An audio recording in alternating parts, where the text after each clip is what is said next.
Welcome to Role Models. Role Models is a series of 30-minute conversations introducing a new roster of role models. And today's guest is a longtime role model of mine from within the writing community. He's the reason why I send a monthly newsletter and not a weekly newsletter, and so many other lessons that I asked him to share in this episode. He's a humor writer, founder of Slackjaw. He writes for The New Yorker, he writes for McSweeney's, and he writes to his personal list from Hayum, which is a monthly letter delivered by Majestic Falcon, which he shares in the first couple minutes of this episode as well.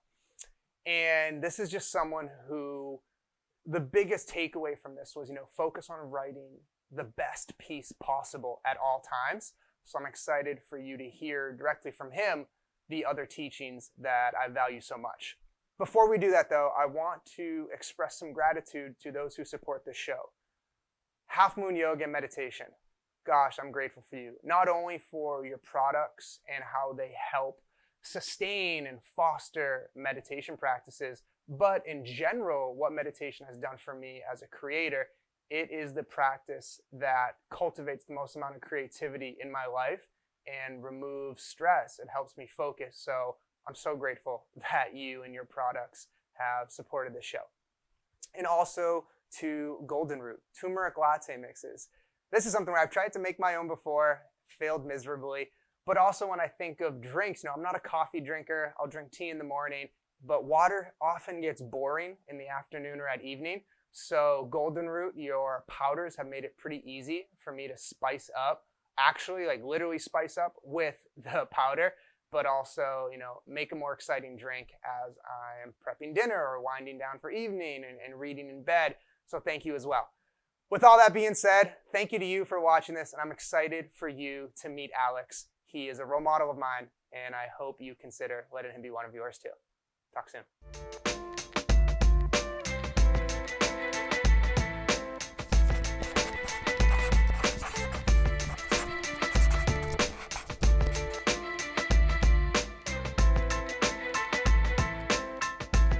Alex, thanks so much for joining. I really appreciate it. Hey, thanks so much for having me. Appreciate it. I'm real curious right off the top, the Falcon, is it your pet? Do you have multiple of them? Is it just kind of always going to deliver that newsletter to people?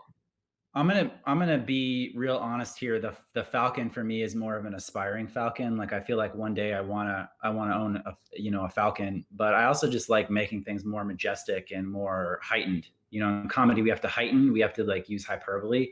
So I don't want to like say I'm sending you an email. That's like stupid. Like I want to send you something with a Falcon. When I saw that, it was so great. And I was like, it's the opposite of what everyone else would be like, join my newsletter. It has amazing tips. You're just like, this is coming to you by a Falcon. And it piques your interest and it has like this marker of difference. So I want to dig into the comedy writing, but just before that, what is your writer's story? Did it come through formal education? Did you always know, or did you fall into this with the encouragement of friends who say, dude, you're an awesome writer and you write funny stuff? So it was interesting. It basically came through doing other comedy. So when I was I've lived in Austin, Texas for over a decade. And when I was here, I was in grad school in philosophy and I started doing improv comedy as a hobby. I took it as a way to kind of like be a more confident public speaker. Originally, I meant to do a stand-up class and I ended up doing an improv class. I really fell in love with it. And I was like, yeah, this is something I want to do for the rest of my life. I want to do improv. I want to do comedy. So I did improv I've done it for basically 10 years. And I did sketch comedy. And sketch was when I really started like serious comedy writing. I did that for a couple of years with a group in Austin called Comedy Bazaar. Everyone else in that group, they all live in LA and New York now. And I was the one who stayed there. And eventually I got to a point where I was like, Austin is a really cool city, but it's not a New York City or an LA where you can necessarily find fame through like a gatekeeper and immediately be on a TV show. So it's more like, I was like, am I going to move to one of the big cities and try to make it that way? Or am I going to build my own thing? And building my own thing is just more appealing to me for various reasons. Mm-hmm. And I wasn't super enamored with the approach of like trying to like get people to, win their approval. on my comedy. Now, of course, when you're a writer, you want people to like what you're writing, so you need approval in that sense. But yeah, I was just more into the idea of I want to build my own thing, and so I really pivoted. I didn't leave improv and sketch, but starting around 2016, I explored the idea of doing pure humor writing as a way of building something that I could publish online where the audience would be unlimited. It wouldn't just be the people that can fit into this improv theater in Austin, Texas, or that can come see like the sketch comedy show that we put on. And bless that stuff. I totally love it. I will always love improv, but yeah, writing for me was like, how can I reach more people? And I think the second aspect of it too is I wanted to do something that was just me. That was more part of it was a selfish thing. I was like, I want something that is just me, like purely my voice. Now you can do things like a one person show, stuff like that. But I was ready for something that was like my voice unfiltered, just that immediate connection with the person reading it and consuming it. And what was the first step? Was it starting a newsletter, a blog? Were you immediately pitching publications? What was that first dip of the toe in the water? Yeah. So for me, I think around that time I was getting pretty into, or maybe shortly before that, I was reading books like The Talent Code and some other stuff, like about learning, about how to improve, about like skill mastery and things like that. And I think the thing I realized is, hey, if I'm going to be serious about this writing thing, I need reps. I just need to do a lot of reps. So the first thing I did is I bought this domain, hume.com, HYOOM, and I started writing. I just said, I'm going to write a piece a week and I don't care if they're good or bad. And that was my only thing. I'm going to try to make them good. I'm not going to like try to make them crappy. Now, a lot of them did end up being crappy, but I wrote probably 100 pieces in like a 14 to 16 month period. And so that I think was really, that commitment is like, I'm going to write it no matter what. I'm going to do volume. I'm going to get reps in. I'm not going to worry about it. And I'm going to publish it. I'm actually going to put it out there. And I know that probably not that many people are going to read it. And I was okay with that. So first I put the reps in. Those were kind of like the salad days, like getting the reps in. And then, yeah, most of them were really bad. I mean, I wasn't getting a ton of feedback from people. There was maybe some funny stuff in there. Like if I go back, I think some of it was so bad that I felt ashamed by it and later like deleted it. But I left a lot of them on there and you can go read them. There's a lot of like weird stuff and maybe there's some funny stuff. I don't know. Maybe out of 100, I wrote like 5 things that were legitimately pretty good and maybe, 10 or 15 that were okay. But after doing that for about a year and a half, at that point, I was like, I want to get really better and I want to write things that are really, really high quality. And that's when I kind of pivoted to like, I'm not going to worry about writing one every week. I'm going to worry about writing the best piece that I possibly can. And that's when I got more into like peer feedback, getting writing groups. I started connecting with tons of people. I was interviewing people on Hume. And so that was more when I was like, I'm going to figure out exactly how to do this to get better and to write something that's really high quality. Did you have to go through an identity process where you weren't telling people you were a comedy writer and then eventually started telling people you were a comedy writer? Or had you, one of those speak it into existence from day one during those first 14 months and 100 publishings? Yeah, I was kind of conflicted by that. And I lean more on the side of like, I don't want to tell anyone anything because I don't feel like I'm good yet. So I was kind of more on the side of like hiding it from people. Like I didn't say that I was really writing. Like if people asked, I'd be like, oh yeah, I'm doing this thing. I'm like practicing this stuff, but I didn't really advertise it. I kind of felt like, because there's different schools of thought here. There's the school of thought where it's like, if you're doing this project, you should announce it to the world and then the world will like hold you accountable. It's like, oh, whatever happened to that? You said you were going to sail around the world. Whatever happened to that? Like, oh.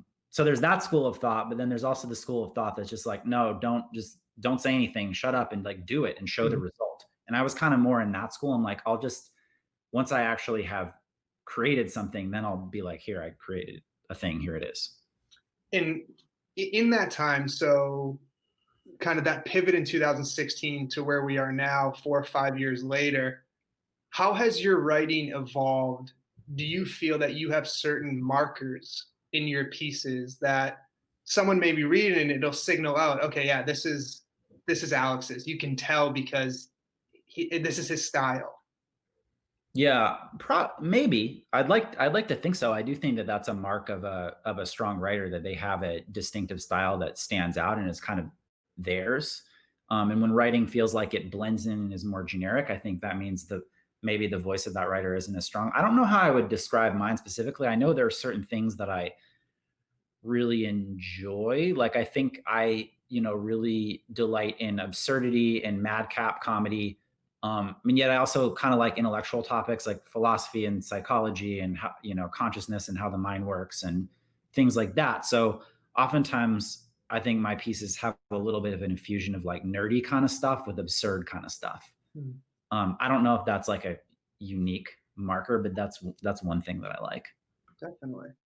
When you did begin announcing it and you're publishing and evolve to managing a newsletter, and I know you send out monthly now, Yeah. I wanted to learn a little bit from you now being so deep in this, managing a newsletter. Like, what are some of the low-hanging fruits that went into your decision to open one up, to say, I'm going to send monthly?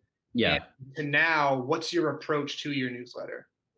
Yeah. So I created a MailChimp account early on because I kind of knew from doing digital marketing, I knew like it's good to have a list. When you have an email list, you can reach people directly. It's like unmediated, compared to Twitter and Facebook. Yeah. They own the algorithms and the audience. So you don't really know who you're reaching. But with a list, like you have the list and you can just talk to people directly. And that's really cool as a writer. So I started it early on. I didn't really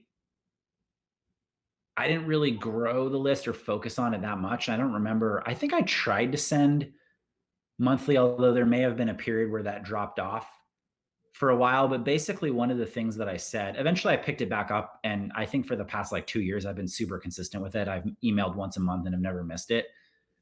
But basically, I just said with the newsletter, like, this is a way for me to engage people who are into what I'm doing. Mhm. And I'm just going to do this once a month. And I think me setting the bar of once a month was like not making it too hard, not being like, oh yeah, I'm going to create this amazing comedy newsletter that's like twice a week. And then you kind of like, oh, damn, I have to do that again this week. And it's like, no, I'm going to create a lower bar. People get so much email. It was like, I didn't want people to be sick of me or to tire them out. And I kind of felt like once a month was an amount of time where people will remember who you are because they hear from you once a month, but it's not so much that at least most people aren't sick of you. So I kind of made that commitment. I'm like, I'm just going to do it once a month. I'm going to do it no matter what, regardless of what I have. I'm going to try to send like one funny thing. And then I'll try to push other things too, like an interview that I'm doing or like another writer I like, now I put in stuff from Slackjaw and stuff like that. Consider me a disciple of that Sweet. school of thought. It really is. It's the two part. There's one where you're like, oh, I have to do this again. It's a Sunday, have to send it out. And the other side, which is the familiarity. If you get 52 emails from the same person every year, it loses the allure a little bit. And if it's like, hey, here's my May email, my June email, I'm curating it. Here's what I got for you. There's a different type of respect for that relationship. Totally. As a reader, like I can totally feel that. With being a writer and identifying as a writer, a conversation I often have with myself and with others is to write for money. Is it okay to say, yeah, I write for me, I write for fulfillment, but also I write and my goal or aim is to earn income from this? How do you navigate that conversation with yourself or other writers?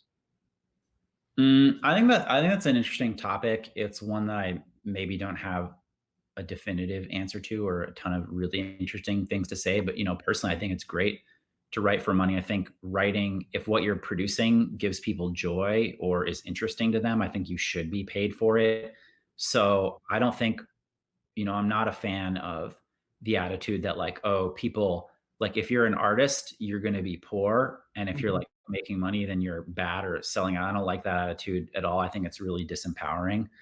That being said, I think if you're just like, I'll make as much money as possible at any cost. I'm just going to write what I think people want to read. Then you're probably going down a path where you're going to create things that don't fulfill you. Mm-hmm. But I think if my philosophy is like, do what you really love, write the things that you really want, and find a way to make money from it and be cool with that. That's great advice. It taps into the individual who may care about something that isn't as popular and there isn't as large of a reader base. But when you're saying, hey, now find a way to make money with it, write the hell out of it. It's awesome quality. Now figure out a way to try to add some dollars to it and extend that. I think that's a great takeaway for both myself and young, existing, and old writers as well. Yeah. I want to get into some of your favorite pieces, my favorite pieces that you've written as well. I would love some honest feedback on how this bank robbery is going. This was a title of a recent piece, and it blew me away because I was like, I was like, what is this going to be? And then going into the structure, it's like circle one, past this, put your answers in. It was like, I wish I had a larger word than creative. But I want to know, where did this one come from? What was this piece for you? Yeah, so this is a frequent question that I find, like when I'll talk to writers, sometimes they'll be like, where'd this idea come from? And for me, the way I brainstorm ideas is I do them en masse. I brainstorm a lot of ideas for titles. So I keep, like, in my little notes on my laptop and my phone, I have a file where I just list writing ideas. And for me, because I'm writing short humor, they're headlines, just titles for pieces. A good headline means you have a strong concept. And I just try to, every time I have an idea, I put it in there. I try to make time just for coming up with titles. And that one, so at any given time, I probably have dozens of titles and a lot of them don't make sense, or there might be some garbage ones in there, and a few might be funny. And then I'll pitch those, like, to friends, to a mentor, things like that, and get feedback on which title are stronger. A very occasionally I'll be like, yeah, this title is good. I just know it's good. I don't need to ask for anyone on feedback. I really like this. I'm going to write it. That's probably only like 5% of the time though. But so this particular one was just an idea that I came up with. And I think it was kind of based on, because I do in my, like, aside from writing, I do digital marketing work. And like one thing that I do is this type of research called like voice of customer research, where you do these surveys. And I kind of probably in the back of my head had this idea, like, it would be funny to take that and apply it to a context that's really like where you really wouldn't expect it. Yeah. So that's probably where it came from. And I think that is a very standard method of coming up with comedy premises, is like what James Altucher calls idea sex. You just take idea X and idea Y and you join them together and you get something unexpected. So it's like, oh, what if we took this and that? And it's like, that was exactly a case of that. It's like, what if we took the idea of like doing marketing user research and combined it with a violent bank robbery? And that's it. There's the idea. The repurposing of what you think's going to happen, or like the survey and putting something else. I saw that again in 5 Ways to Spot a Narcissist. Looking at the headline, I was like, oh geez, I was like, I hope there's not something even I am in this. Like, if it's like, oh, they brushed their teeth in the mirror for too long. And then reading it was like, oh, from using this magnifying glass, or from the roof deck in New York, it's like actual ways to spot a narcissist. And seeing that come up is, man, it's so cool to see. It's so cool to see how you're able to twist that and do it. So I totally admire that. Another piece I loved of yours was in the New Yorker, the postmodernist pirate jokes that just gave me a kick out of that. But I also want to know from you, like, is there a favorite piece that you've ever written? Of mine? I mean, I feel like it changes all the time, and a lot of times it'll be like the most recent one that I've written. But I would say the one that I really like, that I feel like it was a piece that really reached its potential, is this daily New Yorker Daily Shouts piece called "Winners Wake Up Early," which is basically it's kind of a parody of like articles that teach people how to wake up early. to like get like morning success routine kind of articles. Yeah, that was one that I had a lot of fun with. It was a piece that to me felt very easy to write because I knew exactly what the concept is. And yeah, I just felt like that one kind of reached a potential. So I'm a fan of that one. That would be my answer of the moment. With a piece like that, where it's the parody and kind of poking fun at a fad or a trend, how do you navigate that and pick which ones you're like, ooh, I'm gonna poke a little bit of fun at this one? And is it fun, or like baked in there, are there actual parts where you're like, you know what, I wish people weren't just screaming from the rooftop that you need to wake up at 4:30 a.m., Yeah. eat a raw egg shake, and go to the gym? Yeah. And I think, yeah, so a couple things. One on like what form the headline and the concept should have, and then the other with just like the intent of the satire. So the first one, I think with that kind of piece, and really with any, premise driven humor piece, you just want a really clear, strong headline and a clear premise where people know exactly what it is. You don't want it to be some vague, waffly thing where people don't really know what you're talking about. And a piece like that, it's like someone's like, I know exactly what you're talking about. You're kind of making fun of, you're parodying headlines about how to wake up really, really early. And everyone kind of knows, or like people that anyone who's read self-help type stuff in the past 5 years knows exactly what that is. So it's like, it's a clear premise. You can get into it pretty quickly. So that's the first thing. I think just being really clear and precise. And then the second thing with the satire, personally, there are some writers that write really amazing satire where they're like making fun of some social thing or some political thing where it has a very obvious point and it's kind of like they're showing you some evil or something. I tend to be like, I don't go down that road as much. I don't really want to tell anyone what is right or wrong or what to believe. I'm just not into that. I think people should figure it out for themselves. So for me, it's more like kind of delighting in the absurdity of it. And yeah, I'm writing, some things I write are satirical. I'm making fun of things, but I'm not like in my article, I'm not like, see, this is horrible. Like you're ruining everything. People should wake up late. Like, I don't actually care. Like if waking up early is good for you, you should. Like I personally want to wake up earlier than I do. I think I'm too lazy. Like I would benefit from waking up earlier. I should probably like get off my ass and have a better morning routine. I think that would actually make me happier. But that aside, it's just funny. Like those articles, all these like, you need to wake up at 4:30 a.m.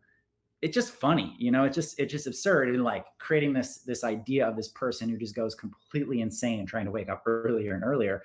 That's just a funny idea, like regardless of it. But it's not like there's this subtext there where I'm trying to tell people, I'm like, see, I figured out what's wrong with the world. Like, yeah. I don't care. Like, do what you want. There's a night when I read some of your pieces like that one, or there's one about the title, I'll probably paraphrase, but it's like, hey, I'm a successful writer. Listen to me in everything I do, which I've definitely been guilty of writing similar type headlines. And there's a nice balance when you read your work to those types of pieces, because it's like, okay, hey, you humanize the conversation, and you're like, to someone who might read 3 articles that say wake up at 5, and they read your piece, okay, I can breathe.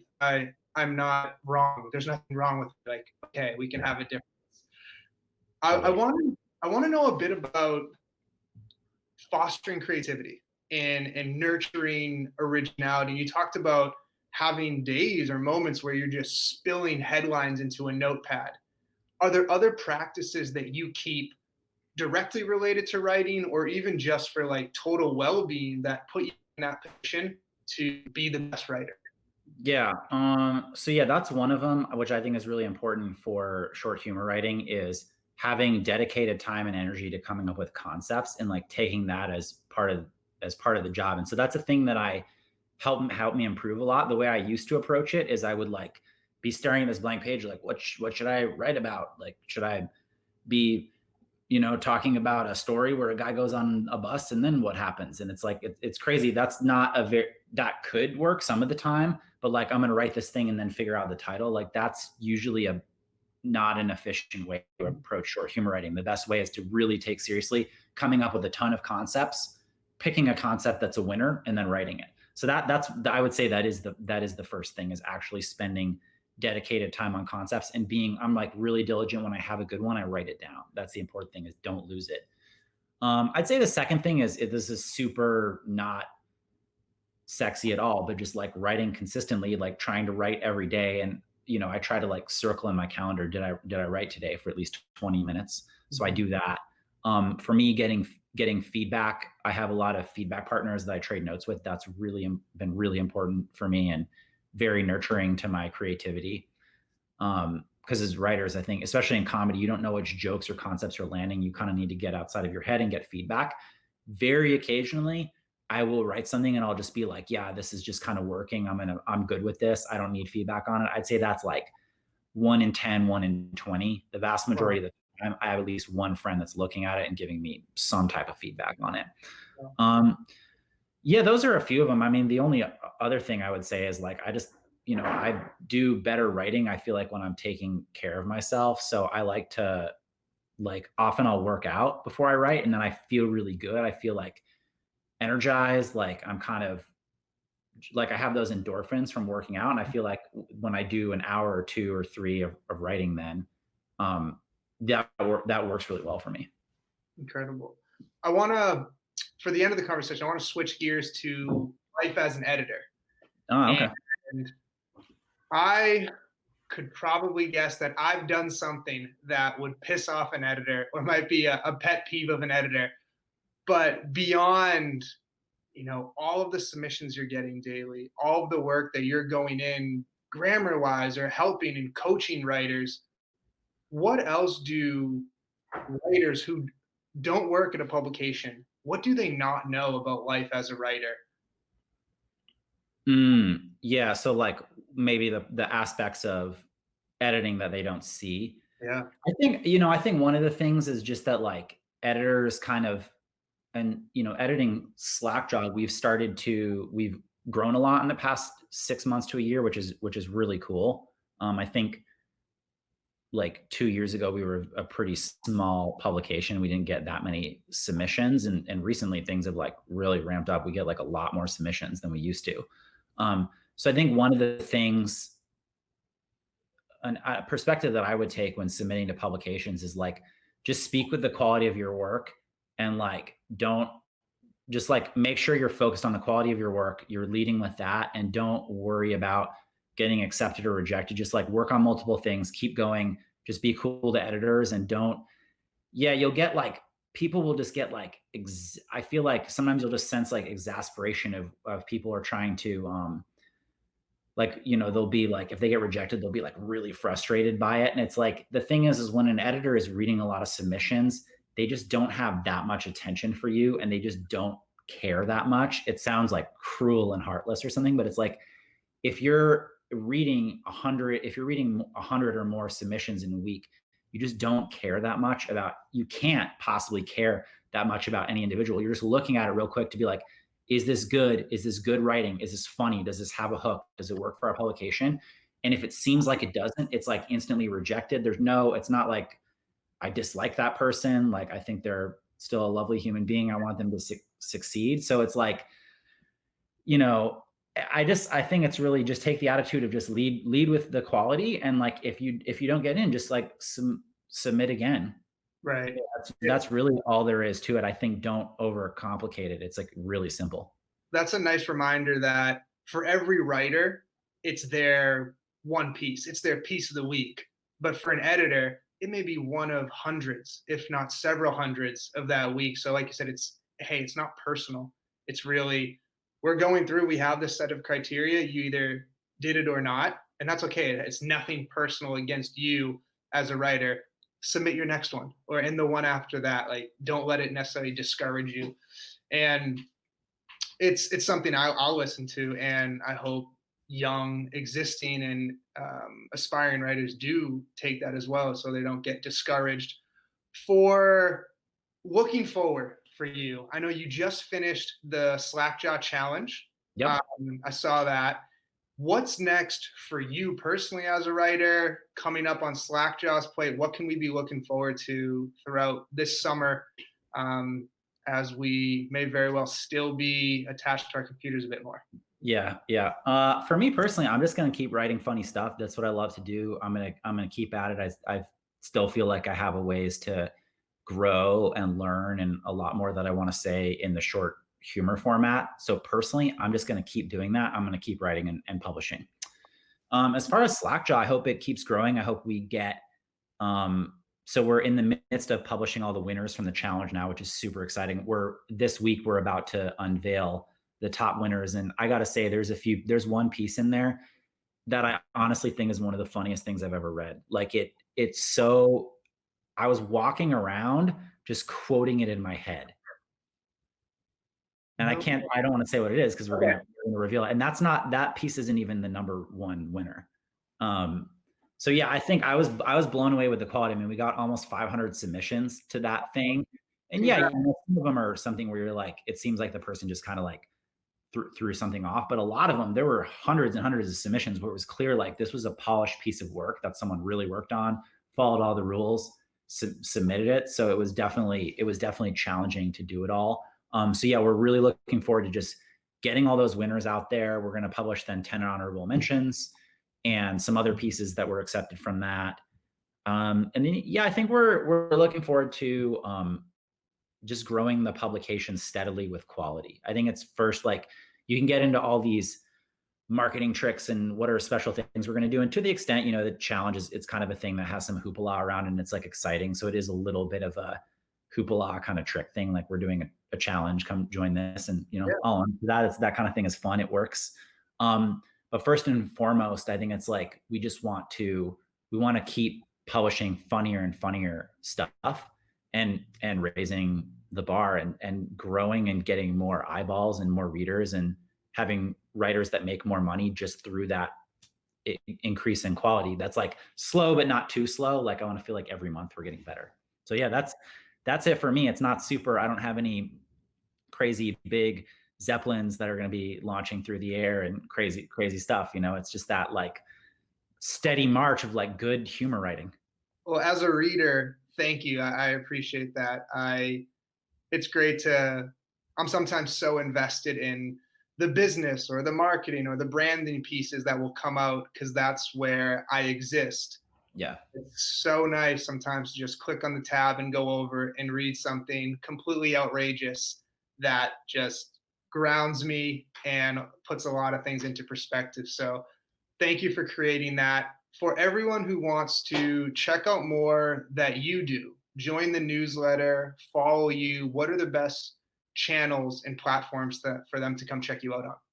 So you can just go to, I have a personal homepage. There's not much there, but it's like a landing page that links to everything. So you can just go to alexbaia.com, ALEXBAIA.com, and that has links to everything. And then you can sign up for my newsletter from there. I would say the main things would be like, go there, like check out my newsletter if you're into getting like a monthly missive of fun stuff. And then you can find like my Medium and Twitter pages from there as well. Fantastic. And I just joined that newsletter, I think a couple days ago. Oh, sweet. I'll be with everyone else who comes on. But thank you again, Alex. Thank you for taking time to come talk to us and put this conversation out there for everyone to learn from you. So truly, thank you. Yeah. Thanks for having me. I really enjoyed it. Of course. All right. Take care. Cool.